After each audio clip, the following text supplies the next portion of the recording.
honest. Most of the time, I'm always having fun filming. This, though, doesn't feel good, man. It's not even bittersweet. It sucks, because I'll just come right out and say it. I am sad, man. I'm sad. Short while ago, Kiss, a band that's been together my whole life, minus that brief period after the farewell tour, but in New York City performed their final, I fucking hope not, show. So here is my urgent, desperate appeal. Gene and Paul, please don't go. Don't actually go. And I know that's probably futile, but I am one of those types of people who in dire situation hangs on till the absolute last final moment. Even when it seems hopeless and the darkest, I'll still pray that's just who I am. So guys, you've said that one of the main issues with playing live and touring all over is the fact that you gotta put on the heavy costumes and the makeup. Totally understandable. It's completely understandable.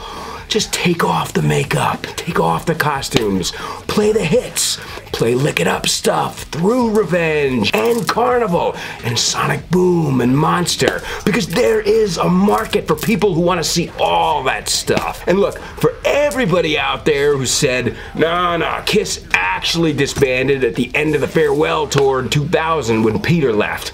That's cool, man. I hear that and I respect it. And for others who still recognize them as a band up until right this moment, that's cool too. I'm from that camp. Which, that's just like the Pantera thing. I respect and I love all sides and opinions simply because it's a talking point at all. You know, I realize that when it comes to music, regardless of what my stance is, I love even the shit talk and the slugfests and the praise, any of that, because I think ultimately we're fortunate to be able to talk all that shit, man. But one thing I will state objectively as a fact is, you know how you might have heard some people say before, like, how many farewell tours have they already been on? Only one, the farewell tour in 2000, which the reason I am not in New York tonight is the same reason I didn't attend any shows on the original farewell tour. I didn't so much as like boycott it, it was just I ignored it. Because the idea that Kiss is not a thing is very depressing and uncomfortable in my world. So I ignored the farewell tour and I almost shunned the end of the road completely. But I caved in 2019 and I bought a ticket for 2 rows better than the shittiest seats in the Boston Garden. Only 2 rows away from the absolute backmost highest point in the arena. See, Kiss has always sort of been like my family's official band. I got 3 older siblings who loved them, one of which was the super fan, and as a result, my parents, I think, became familiar with all the common hits, you know? Detroit Rock City, Ray Ran, New York Groove. I, during most of my single-digit years, however, fucking hated them. Now, I didn't like them because they scared me. But I can remember 2 real things in specific that changed all that for me. The first, I'm like 10 at the time. It's 94, I think. I'm at this amusement park in Salem, New Hampshire, Canopy Lake Park, and I see these 2 teenagers, like a little bit older, kind of badass looking, and one of them's got a Destroyer shirt on. And they seemed like approachable enough, so I'm like, whoa, cool Kiss shirt, man. And he goes, thanks, man, Kiss rules. And now his friend, it was almost exactly like that episode of Beavis and Butthead where they're in jail and Beavis spots that one dude and he's got a Maiden tattoo and he's like, whoa, you like Maiden? And the guy's like, yeah, man. But then the other inmate butts in and he's like, me too, man. So like just like that, in this real life situation, the Destroyer kid's friend goes, I love him too.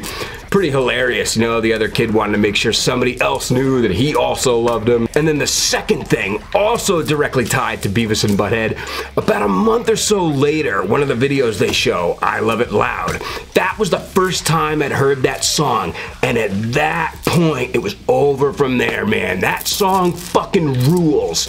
So that's where the obsession began. But unfortunately, at least at the time, what sucked is that the golden age, as some referred to the first makeup era, with Gene, Paul, Ace, and Peter, the original lineup, were no more. The makeup and the costumes were gone.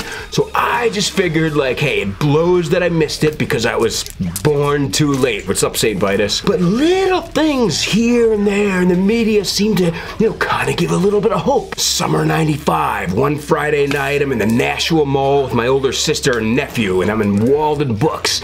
I buy a copy of Metal Edge because it had an interview with Ace in it, and he's saying things like, if we did reunite, and I'm like, no way. Halloween that year, it happens. MTV Unplugged. And then the following spring, on the USS Intrepid, the announcement. Fuck, man, it was actually gonna happen.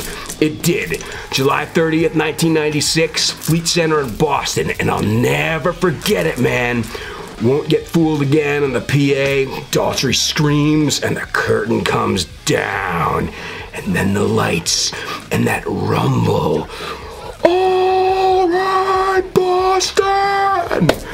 Opening chords a deuce, and I am screaming my fucking head off at that moment. Boom! And maybe not until the solo did my head stop headbanging. Every big Kiss fan's got their own story, and that's a little of mine. So in conclusion, Gene and Paul from this evening, along with Eric and Tommy and Ace, Peter, Eric Carr, Vinny, Mark St. John, Bruce, thank you. Thank you for all the years and for everything. I hope as Gene and Paul were suiting up backstage tonight, they had a change of heart and they maybe said to each other, nah, let's keep doing this. Something like, well, it was the end of the road for right now for, the makeup and the costumes, but maybe we'll just go out there without it. That's fine with me, man, and I'm sure many, many others who also love you. For everything Kiss has given me, I owe them a much bigger tribute sort of video than this one, but I just cannot bring myself to acknowledge that this is maybe the end. Fuck that. But alright, maniacs, we'll see you next time in the spew space, but until then, fucking rock and roll all night, party every day, stay metal, my friends. American man.